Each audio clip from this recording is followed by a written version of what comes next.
అందరికీ నమస్కారం.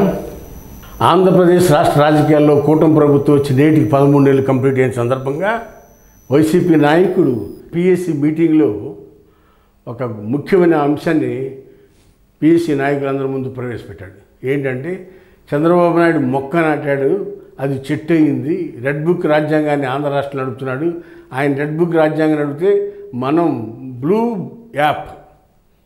యాప్ అనే పేరుతో ఒక యాప్ను ప్రవేశపెట్టి ఆ యాప్లో రాష్ట్రంలో ఉన్న ఏ కార్యకర్త అయినా సరే తెలుగుదేశం నాయకుడితో కానీ ఏమన్నా అధికారులతో కానీ ఎవరితో అయినా ఏ రకమైన ఇబ్బంది పడ్డా దానికి సంబంధించిన సమస్యని ఆ యాప్లో లోడ్ చేస్తే వీలైతే వీడియో క్లిప్పింగ్లు ఉంటే వీడియో క్లిప్పింగ్లతో సహా లోడ్ చేస్తే వాళ్ళకి జరిగిన అన్యాయాన్ని ఆ యాప్లో లోడ్ చేస్తే అది పార్టీ సర్వర్కి వస్తుంది. మనం అధికారంలోకి వచ్చినాక ఎవరెవరు ఏమేం చేశారో అవన్నీ వరుస క్రమంగా వాళ్ళంతు చూద్దాం. వాళ్ళు చేసింది మొక్క అయితే మన చెట్టు అవుతుంది, అంత సమస్యలు చేద్దాం. ఈ విధంగా వాళ్ళు పరిపాలన చేస్తూ ఉన్నారని చెప్పి వాళ్ళకి హెచ్చరిస్తూ జగన్మోహన్ రెడ్డి గారు ఈ యాప్లో దాన్ని ప్రవేశపెట్టారు. అంతేకాకుండా ఈ సందర్భంగా మాట్లాడుతూ వైసీపీ నాయకులందరినీ అక్రమ అరెస్టులు చేస్తారు. చెవిరెడ్డి భాస్కర్ రెడ్డి వాళ్ళ అబ్బాయిని, మళ్ళీ అదేవిధంగా నెల్లూరు కాకాని గోవర్ధన్ రెడ్డి, వంశీని, ఇలా ఎక్కడ చూసినా నాయకులందరినీ వైసీపీ నాయకుల్ని అరెస్టులు చేసి అక్రమ కేసులు పెట్టి మా వాక్ స్వాతంత్రం లేకుండా చేస్తుంది ఈ టీడీపీ కూటమి పార్టీ. ఈ విధంగా ఉంది సమస్యని రోజు రోజుకి పెద్దదవుతుంది. ఇంకా మారతారని ఎదురు చూసినా కానీ మారే పరిస్థితి లేదు. కాబట్టి చర్యకి ప్రతిచర్య తప్పదు. మనం కూడా ఒక యాప్, బ్లూ యాప్ పెడతాం.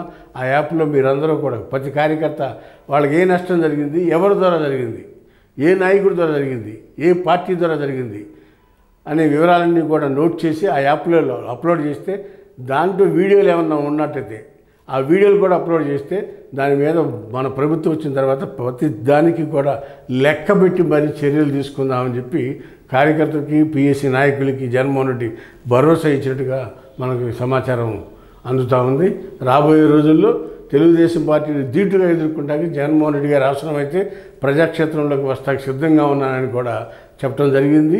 రాబోయే రోజుల్లో పాదయాత్ర కూడా చేస్తానని చెప్తున్నాడు. ఎట్లా ఆపుతారు వైసీపీ నాయకుల్ని, ఎలా ప్రజల్లోకి రానికుండా చూస్తారో అంతు చూస్తామన్న విధంగా జగన్మోహన్ రెడ్డి గారు చెప్పడం జరిగింది.